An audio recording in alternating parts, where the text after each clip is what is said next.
السلام علیکم ورحمۃ اللہ تعالی وبرکاتہ۔ نحمده ونصلي ونسلم على رسوله الكريم اما بعد فاعوذ باللہ من الشیطان الرجیم بسم اللہ الرحمن الرحیم ان اللہ وملائکتہ یصلون علی النبی یا ایہا الذین آمنوا صلوا علیہ وسلموا تسلیما اللہم صل علی سیدنا ومولانا محمد معدن الجود والکرم وآلہ الکرام وابنہ الکریم وبارک وسلم صلاۃ و سلاما علیک یا رسول اللہ صلی اللہ تعالی علیہ وسلم۔ قیامت اور اس کی نشانیوں کا بیان جاری ہے، اور اس سے پہلے قیامت کی بڑی بڑی نشانیوں میں سے کچھ نشانیاں بیان کی گئی، جیسے کہ دجال کے بارے میں اور دابۃ الارض کے بارے میں بیان ہوا، یاجوج ماجوج، حضرت امام مہدی رضی اللہ تعالیٰ عنہ اور حضرت عیسیٰ علیہ السلام کے تعلق سے ضروری معلومات اس سے پہلے والے درس میں شامل کی گئی۔ اب قیامت کی ایک اور بہت بڑی نشانی سورج کا مغرب سے طلوع ہونا، اس کے بارے میں کچھ باتیں شامل کرتے ہیں۔ سوال ہے کہ آفتاب کے مغرب سے طلوع کرنے اور توبہ کا دروازہ بند ہونے کی کیفیت بیان فرمائے، یعنی سورج مغرب سے طلوع ہوگا تو اس کی کیفیت کیا ہوگی، اور توبہ کا دروازہ بند ہو جائے گا تو اس کا کیا مطلب ہے۔ جواب دیتے ہیں کہ روزانہ آفتاب بارگاہ الہی میں سجدہ کر کے اذن چاہتا ہے، اذن ہوتا ہے تب طلوع ہوتا ہے۔ کیا مطلب کہ روزانہ سورج، آفتاب مطلب سورج، اللہ کی بارگاہ میں سجدہ کرتا ہے اور نکلنے کی اجازت مانگتا ہے کہ مجھے مشرق سے نکلنے کی، پورب سے نکلنے کی اجازت ملے۔ جب اس کو اللہ کی بارگاہ سے اجازت ملتی ہے تب وہ طلوع ہوتا ہے، تب وہ مشرق سے نکلتا ہے، یعنی پورب سے نکلتا ہے۔ روزانہ یہ اس کا معمول ہے۔ لیکن قرب قیامت جب دابۃ الارض نکلے گا، وہ جانور جس کا ذکر اس سے پہلے ہوا، حسب معمول آفتاب سجدہ کر کے طلوع ہونے کی اجازت چاہے گا، یعنی اللہ کی بارگاہ میں سجدہ کرے گا، اور اس دن بھی وہ، اس وقت بھی یہ دابۃ الارض والی نشانی ظاہر ہو چکی ہوگی، اس کے بعد یہ والی نشانی ظاہر ہوگی۔ تو اس سے ترتیب بھی ہمیں پتہ چل رہی ہے کہ دابۃ الارض والی نشانی پہلے ہے، پھر یہ سورج کا مغرب سے طلوع ہونے والا واقعہ۔ تو سورج اس وقت بھی اللہ کی بارگاہ میں سجدہ کرے گا اور طلوع ہونے کی اجازت طلب کرے گا، لیکن اس دن اس کو اجازت نہیں ملے گی،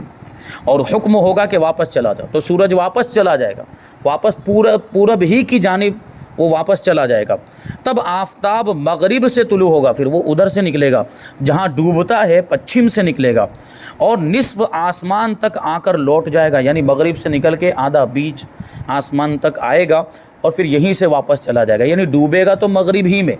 لیکن نکلے گا بھی مغرب سے۔ جیسے ابھی مشرق سے نکلتا ہے، پورب سے نکلتا ہے، پچھم میں ڈوب جاتا ہے، تو اس دن وہ مغرب سے نکلے گا، یعنی پچھم سے نکلے گا۔ تو ایسا نہیں کہ یہاں پورب میں آ کے ڈوب جائے گا یا مشرق میں آ کے ڈوب جائے گا، نہیں، وہ بیچ آسمان تک آئے گا اور پھر واپس چلا جائے گا، اور مغرب میں، پچھم میں جا کر ڈوب جائے گا، اور وہی کہہ رہے جانب مغرب میں غروب ہو جائے گا۔ اس کے بعد پھر وہ پہلے کی طرح مشرق سے طلوع کیا کرے گا، یعنی اس کے بعد والے جو دن ہوں گے وہ پھر نارمل معمول کے مطابق، جیسے پہلے سورج مشرق سے نکلا، ابھی بھی جیسے نکل رہا ہے، تو ویسے ہی پھر وہ مشرق سے نکلے گا اور مغرب میں غروب ہوتا رہے گا۔ آفتاب کے مغرب سے طلوع کرتے ہی توبہ کا دروازہ بند کر دیا جائے گا، اب پھر کسی کا ایمان لانا مقبول نہیں ہوگا۔ اور ظاہر سی بات ہے، یہ بہت سے لوگوں کو اس وقت یہ چیز معلوم بھی ہوگی کہ اسلام کے اندر یہ نشانی بیان کی گئی ہے، تو اس وقت جب سورج کو دیکھیں گے کہ یہ مغرب سے طلوع ہوا اور دوبارہ مغرب میں یہ ڈوب بھی گیا ہے، تو بہت سارے لوگوں کو یقین ہو جائے گا کہ اسلام سچا مذہب ہے، اسلام نے جو کچھ بھی بتایا تھا وہ ہمارے سامنے آج ہو رہا ہے، تو وہ ایمان لائیں گے اس وقت، اور مسلمان ہونے کی کوشش کریں گے، کلمہ پڑھنے لگ جائیں گے۔ ان کا ایمان معتبر نہیں ہوگا، اور اگر وہ توبہ بھی کریں گے تو توبہ بھی قبول نہیں ہوگی، کیونکہ توبہ کا دروازہ ہی بند ہو جائے گا۔ اب کوئی ایمان لائے گا تو ایمان معتبر ہی نہیں، یا یہ کہ حالات ہی ایسے ہو جائیں گے اور پوری دنیا کے اندر کفر پھیل جائے گا، جیسے کہ ابھی ذکر کیا قیامت کی نشانیوں میں سے پوری دنیا کے اندر کفر پھیل جائے گا، اور اسلام کے ماننے والے اگر ہوں گے بھی تو وہ حرمین شریفین چلے جائیں گے، تو حرمین شریفین میں صرف مسلمان اتنے میں رہ جائیں گے، مکہ مکرمہ مدینہ منورہ کے اندر، تو مسلمانوں کو ہی تو ان نشانیوں کی جانکاری ہوگی، مسلمان ہی ہوں گے جو جانتے ہوں گے کہ یہ سب نشانیاں ظاہر ہوگی اور مغرب سے سورج طلوع ہوگا۔ تو دوسرے علاقوں میں تو پورا کافروں کا ہی راج ہوگا، اور کافروں کو اسلام کی معلومات نہیں ہوگی۔ اس وقت یہ ممکن ہے کہ کافروں کو پتہ ہی نہیں ہوگا کہ ایسا ہونے والا ہے کچھ۔ اور گزشتہ ہو سکتا ہے گزشتہ کسی کتاب کے اندر کسی نے پڑھا ہو یا کہیں کسی جگہ سے ان کو معلوم ہو گیا، ہو سکتا ہے کسی کافر کو یہ معلومات ہو، لیکن مسلمان ان کو بتانے کے لیے نہیں ہوں گے، کیونکہ مسلمانوں کی تعداد کم ہو جائے گی اور مسلمان یہ حرمین شریفین میں سمٹ جائیں گے، یا ہو سکتا ہے کہ اس وقت کچھ ہوں بھی، بہرحال وہ اس وقت کی کیفیت اسی وقت جو لوگ ہوں گے وہ معلوم کر سکیں گے۔ تو یہ کچھ بھی ہو سکتا ہے، یا تو یہ کہ معلوم ہوگا تو دیکھ کر ایمان لائیں گے، یا یہ کہ خدا کی قدرت دیکھ کر ایمان لائیں گے کہ روزانہ ادھر سے نکلتا تھا آج ادھر سے نکلا ہے، لیکن اس وقت ایمان قبول نہیں ہوگا۔ آگے سوال ہے کہ قیامت کب قائم ہوگی، یعنی کوئی سال اس کا معلوم ہے یا کوئی تاریخ اس کی معلوم ہے؟ تو جواب دیتے ہیں کہ اس کا علم تو خدا کو ہی ہے، اور اس کے بتانے سے حضور پاک صلی اللہ علیہ وسلم جانتے ہیں کہ قیامت کب آئے گی۔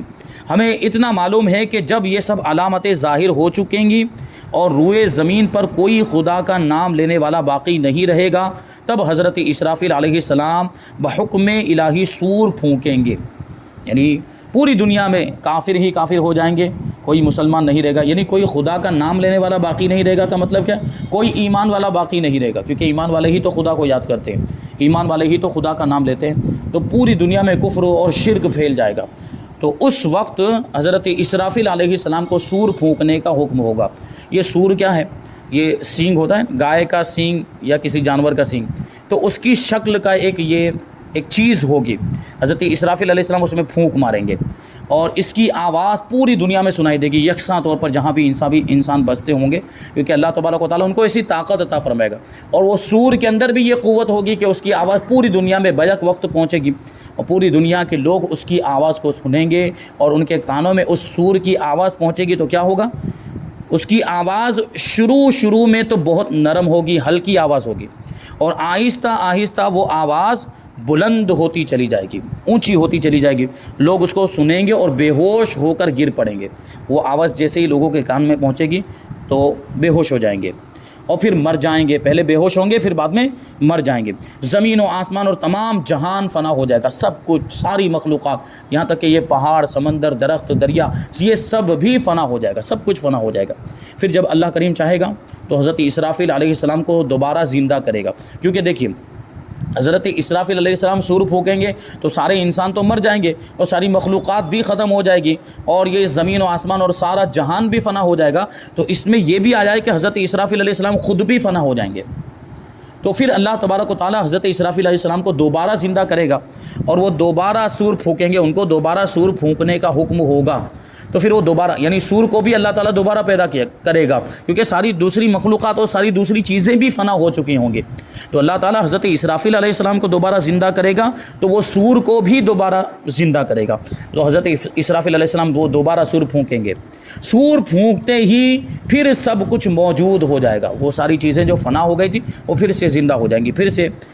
وجود میں آ جائیں گی، اور مردے قبروں سے اٹھیں گے، نامہ اعمال ان کے ہاتھوں میں دے کر محشر میں لائے جائیں گے۔ اب سب کے ہاتھ میں نامہ اعمال وہ رجسٹر ہوں گے جس میں دنیا میں جس نے جو بھی کام کیے ہوں گے وہ سب کام لکھے ہوں گے، اچھے بھی برے بھی، وہی نامہ اعمال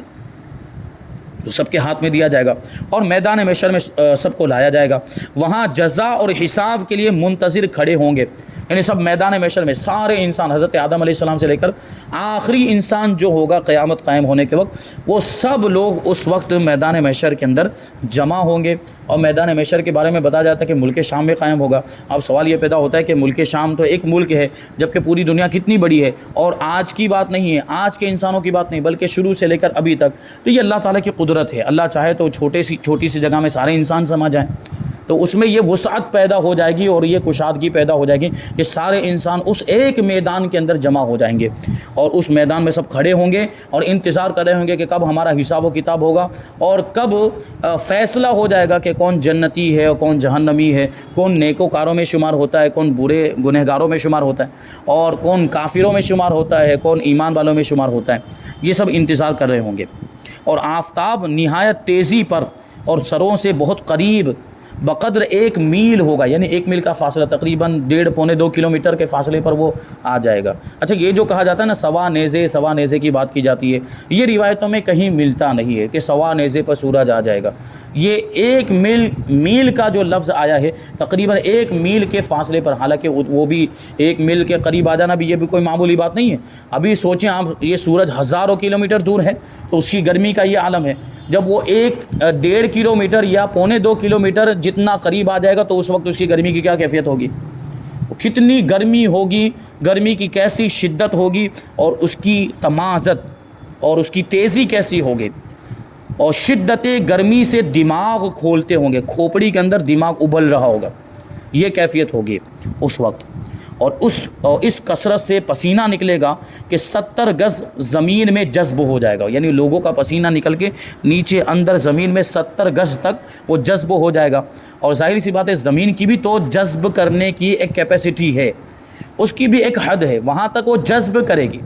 اب وہ حد جب ختم ہو جائے گی تو پھر کہتے ہیں کہ پھر جو جو پسینہ زمین نہ پی سکے گی اب وہ اوپر چڑھے گا، اب وہ پسینہ زمین کے اوپر آئے گا، اور کیا ہوگا، کسی کے ٹخنوں تک ہوگا، ٹخنوں مطلب وہ پاؤں کی جو ہڈی ہوتی ہے، تو کسی کے ٹخنے تک وہ پسینہ ہوگا،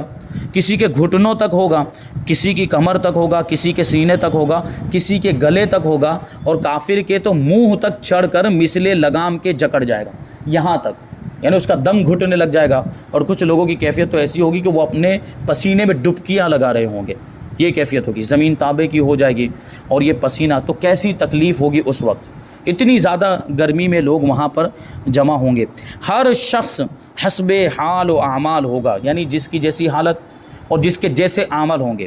یعنی جو جتنا برا ہوگا، جتنا بڑا گنہگار ہوگا، اتنا ہی زیادہ تکلیف میں ہوگا، اور اتنا ہی زیادہ اس کا پسینہ بھی ہوگا۔ تو ٹخنے تک ہے کا مطلب یہ ہے کہ وہ کم گنہگار ہے، گھٹنے تک ہے کا مطلب ہے کہ زیادہ گنہگار ہوگا، کمر تک پسینہ ہے کہ اور زیادہ گنہگار ہوگا، سینے تک ہے کا مطلب یہ کہ اور زیادہ گنہگار، اور یہ یہاں تک گلے تک ہے اس کا مطلب ہے کہ بہت بڑا گنہگار۔ تو یہ ہر شخص کے اعمال کے مطابق وہ پسینہ ہوگا، اور تکلیف بھی اس وقت جو ہوگی وہ مرتبے کے اعتبار سے ہوگی۔ ہاں، اس وقت بھی جو نیک لوگ ہوں گے اور اللہ کے مقرب بندے، متقی، پرہیزگار اور اللہ کے اولیاء کرام، بزرگان دین، وہ ان ساری تکلیفوں سے دور ہوں گے، اللہ تبارک و تعالیٰ ان کو محفوظ رکھے گا۔ اور پھر یہ پسینہ بھی نہایت بدبودار ہوگا، یہ جو گنہگار اور برے لوگ اور جو پسینے کے اندر گرفتار ہوں گے یہ انتہائی بدبودار ہوگا، اور اس کی بھی ایک الگ تکلیف ہوگی، اس بدبو کی بھی۔ آگے سوال کہ حشر و نشر یعنی قیامت کے بارے میں کیا عقیدہ رکھنا چاہیے۔ حشر و نشر کا مطلب ہوتا ہے کہ قبر سے اٹھایا جانا اور ایک جگہ پر جمع کیا جانا، میدان محشر میں جمع کیا جانا۔ تو قبر سے اٹھانے کے بعد سارے انسانوں کو ایک جگہ پر جمع کیا جائے گا، اسی کو میدان محشر کہا جاتا ہے، اور اسی کو حشر و نشر کہا جاتا ہے، اور اسی کو ہم قیامت بھی کہہ دیتے ہیں۔ جواب، حشر و نشر کا عقیدہ ضروریات دین میں سے، کیونکہ قیامت کے تعلق سے جو چیزیں ہیں یہ قرآن سے بھی ثابت اور حدیث سے بھی ثابت ہے۔ اس بات پر امت کا اجماع ہے کہ حشر و نشر کا انکار کرنے والا کافر ہے۔ جیسے دوسری قوموں کے لوگ، یعنی بہت سی دوسری قوموں کے لوگ ہیں یا دنیاوی تعلیم یافتہ لوگ، یہ اس زندگی کے بعد کی زندگی کا انکار ہی کر دیتے ہیں، بولے یہی سب کچھ ہے اور اس کے بعد کچھ نہیں، انسان مر جاتا ہے بات ختم،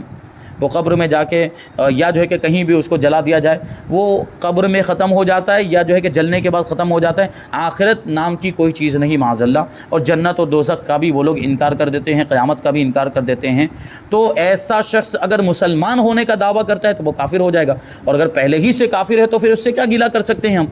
وہ پہلے ہی سے کفری مذہب اختیار کیے ہوئے ہے،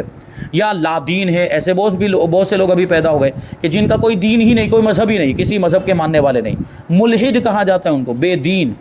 تو ان کا جب کوئی دین ہی نہیں تو ان سے بھی کیا شکوہ کیا جا سکتا ہے، تو وہ ویسے ہی کافر ہیں، وہ سارے مذہب کا انکار کر رہے ہیں، تو اس میں اسلام بھی آ گیا، یعنی انہوں نے اسلام کا بھی انکار کر دیا، اور اسلام کا انکار کرنے کی وجہ سے وہ پہلے ہی کافر ہو چکے ہیں۔ آگے سوال ہے کہ قیامت کی مصیبت سے لوگوں کو کیسے نجات ملے گی؟ یہ میدان محشر میں لوگ جمع ہوں گے اور اتنی زیادہ گرمی ہوگی، تو اس سے نجات کیسے ملے گی؟ جواب، اس حالت میں طویل عرصہ گزرے گا، اسی حالت میں وہ لوگ رہیں گے ایک عرصے تک، 50,000 سال کا وہ ایک دن ہوگا، یعنی ابھی دنیا کے دنوں کے اعتبار سے 50,000 سال کے برابر وہ قیامت کا ایک دن ہوگا، اور اس حالت میں آدھا دن گزر جائے گا۔ وہ 50,000 سال کا دن آدھا گزر، یعنی 25,000 سال کے برابر وہ گزر جائے گا۔ لوگ سفارشی تلاش کریں گے کہ کوئی ہمیں ہماری سفارش کرنے والا مل جائے، کوئی ہماری شفاعت کرے، یعنی وہ ڈھونڈیں گے کہ اللہ کی بارگاہ میں ہمیں کوئی بچانے والا ہو، جو وہی کہیں گے کہ سفارشی تلاش کریں گے، اور جو اس مصیبت میں ان کو نجات دلائے، اس مصیبت سے ان کو بچائے، اور جلد حساب شروع ہو، یعنی وہ اس سے نجات پانے کے لیے یہ خواہش کریں گے کہ اب تو حساب و کتاب ہو جائے، اور بھلے جہنم میں جانا ہو ہم چلے جائیں، یہ اس تکلیف سے تو نجات پائیں گے، یہ میدان محشر کی تکلیف سے، اور اس تکلیف سے بھی ان کو نجات ملے گی ہمارے نبی کے صدقے میں، اور وہ کفار کو بھی ملے گی،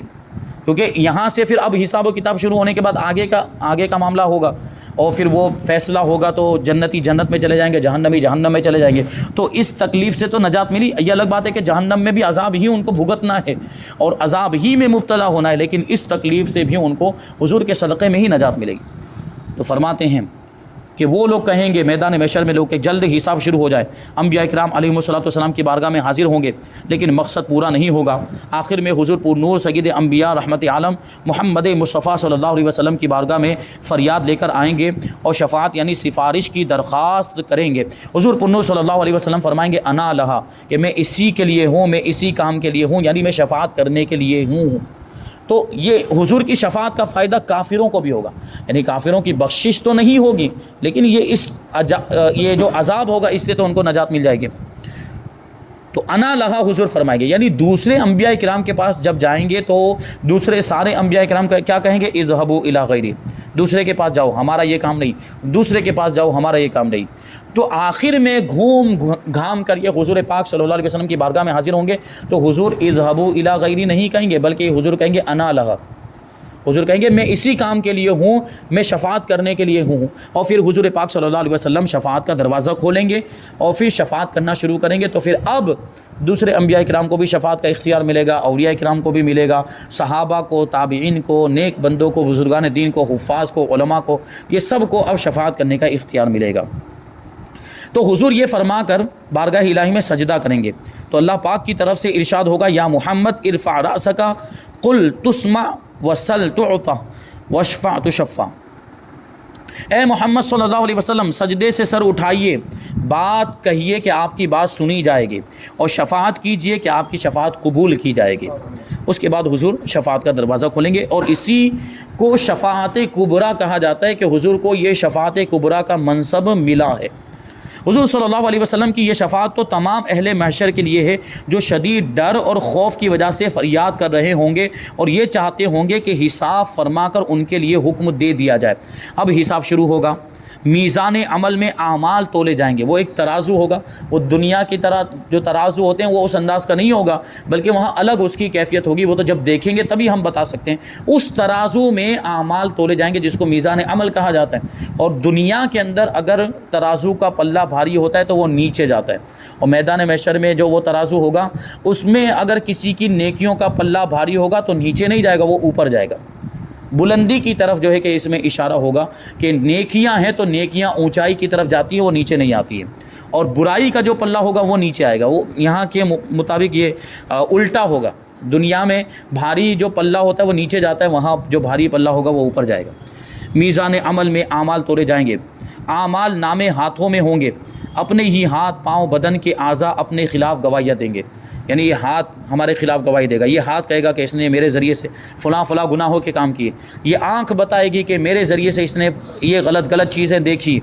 پاؤں کہے گا کہ میرے ذریعے سے یہ فلاں فلاں گناہوں کے کام کی طرف چل کے گیا تھا، اور بھی جسم کے جو دوسرے اعضاء ہیں وہ سب ہمارے خلاف ہی وہاں پر گواہی، ان سب کو اللہ تعالیٰ زبان عطا فرما دے گا۔ ابھی ہاتھ بولتا ہے، ابھی پاؤں بات کرتے ہیں یا آنکھیں بات کرتی ہے، اس وقت زبان پہ تالے لگ جائیں گے، زبان پر مہر لگ جائے گی، زبان نہیں بول پائے گی، آپ کچھ نہیں، آپ کوئی عذر پیش نہیں کر سکیں گے، کوئی بہانہ نہیں پیش کر سکیں گے، بلکہ ہمارے اعضاء خود گواہی دیں گے، یعنی اس وقت کوئی بھی ہمارے پاس ایکسکیوز نہیں ہوگا اور کوئی بھی بہانہ ہم نہیں کر سکیں گے، کیونکہ یہ اعضاء بول رہے ہیں، اعضاء جھوٹ تھوڑی بولیں گے، ہاتھ پاؤں وغیرہ یہ سب گواہی دیں گے۔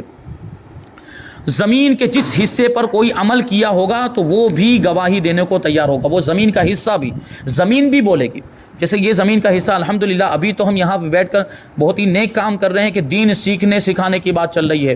تو الحمدللہ ہم امید کرتے ہیں کہ یہ والا زمین کا حصہ قیامت کے دن ہمارے لیے اچھی گواہی دے گا، ہمارے حق میں گواہی دے گا کہ مجھ پر بیٹھ کر یہ لوگ مسئلے مسائل سیکھتے تھے، دین کی باتیں سیکھتے سکھاتے تھے، قرآن پڑھتے پڑھاتے تھے، تو یہ تو ہمارے حق میں گواہی ہوگی اور یہ ہمارے لیے مفید ہوگی۔ لیکن معاذ اللہ وہ جگہ جہاں پر ہم نے کوئی گناہ کا کام کیا ہوگا تو وہ جگہ ہمارے خلاف گواہی دے گی اور وہ بتائے گی، زمین کا وہ حصہ، زمین کا وہ ٹکڑا اللہ کی بارگاہ میں کہے گا کہ مجھ پر اس نے یہ گناہ کا کام کیا ہے۔ یہ بات ہمیں یاد رکھنی ہے کہ جس جگہ پر ہم گناہ کا کام کرتے ہیں یا اگر کسی بند کمرے کے اندر بھی کر رہے ہیں تو وہ در و دیوار بھی ہمارے خلاف گواہی دیں گے۔ ابھی در و دیوار بولتے نہیں، یہ زمین بولتی نہیں، لیکن یومئذ تحدث اخبارہا، قیامت کے دن یہ زمین اپنی خبریں بتائے گی، زمین خود ہی باتیں کرے گی۔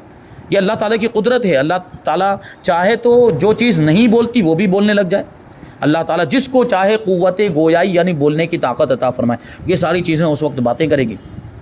تو یہ زمین کے حصے بھی گواہی دیں گے ہمارے خلاف، اور عجیب پریشانی کا وقت ہوگا، کوئی یار نہ کوئی غم گسار ہوگا، کوئی مددگار نہیں ہوگا، کوئی ہمارا غم دور کرنے والا اس وقت نہیں ہوگا، نہ بیٹا باپ کے کام آ سکے گا، نہ باپ بیٹے کے کام آئے گا، بلکہ ماں بھی بیٹے سے دور بھاگے گی۔ جو آیت کریمہ کی یوم یفر المرء من اخیہ و امہ و ابیہ و صاحبتہ و بنیہ، کہ اس دن انسان اپنے بھائی سے بھاگے گا، اپنے ماں باپ سے بھاگے گا، اپنی بیوی سے بھاگے گا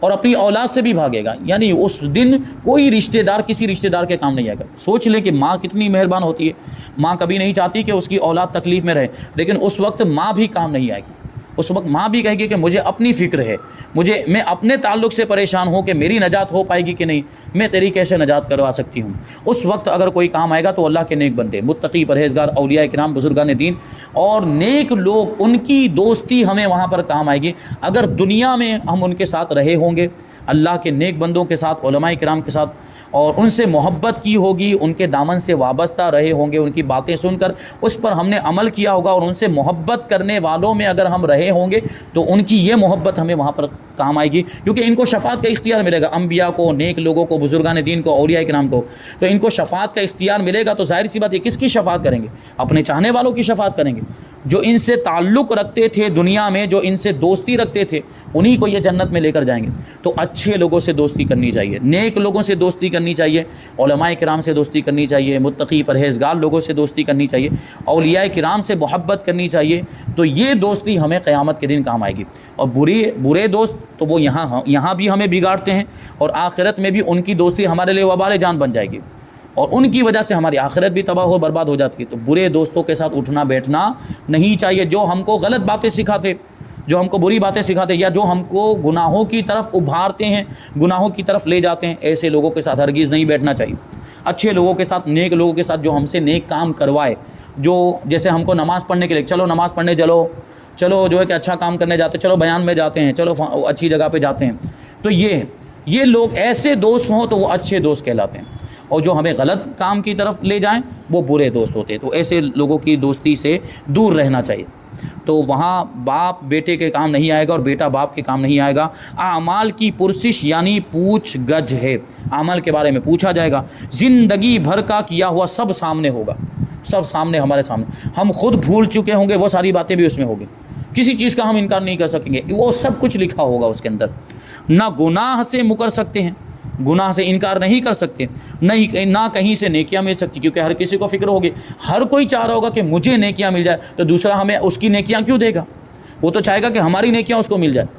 تو ہم نیکیاں تلاش کرنے کے لیے نکلیں گے، اور بہت سارے ایسے واقعات بھی ہے کہ ایک شخص آئے گا میدان محشر کے اندر، تو وہ نیکیوں کا پلہ ہلکا ہو جائے گا، برائیوں کا پلہ بھاری ہوگا، تو نیکیاں ڈھونڈنے کے لیے نکلے گا، تو نیکیاں نہیں ملے گی۔ لیکن آخرکار جو ایک اس دنیا میں ایک اس کا اچھا دوست رہا ہوگا، جو اس کا خیر خواہ رہا ہوگا، تو وہ اپنی نیکیاں اس کو دے دے گا، تو اس کی نیکیوں کا پلہ بھاری ہو جائے گا۔ تو اللہ تبارک و تعالیٰ کو اس کی یہ ادا اتنی پسند آئے گی کہ اس کا تو نیکیوں کا پلہ بھاری ہو تو اس کی تو بخشش ہو ہی جائے گی، اور اس کے اس جذبے کی وجہ سے اللہ تعالیٰ اس کی بھی بخشش فرما دے گا۔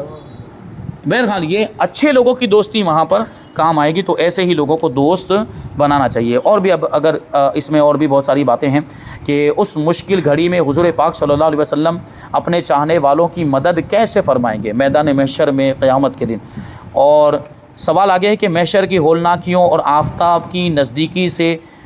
بھیجے کھولنے، بدبودار پسینوں کی تکلیف اور ان مصیبتوں میں 1000 برس کی مدت تک مبتلا اور پریشان رہنے کا جو بیان اس سے پہلے ہوا، یہ سب کے لیے ہے یا اللہ پاک کے کچھ بندے اس سے مستثنیٰ بھی ہوں گے، یعنی اس میں شامل نہیں ہوں گے؟ تو جیسے میں نے ابھی بتایا کہ اللہ کے ولی اس میں مبتلا نہیں ہوں گے۔ اور اس کے بعد ہے حساب کا بیان، یعنی اعمال کا حساب و کتاب کیسے ہوگا۔ یہ ساری باتیں انشاءاللہ ہم آئندہ درس میں شامل کریں گے۔ اللہ تبارک و تعالیٰ کی بارگاہ میں دعا ہے کہ جو کچھ بھی بیان ہوا اس پر ہم سب کو عمل کرنے کی توفیق عطا فرمائے۔ وما علینا الا البلاغ۔ السلام علیکم۔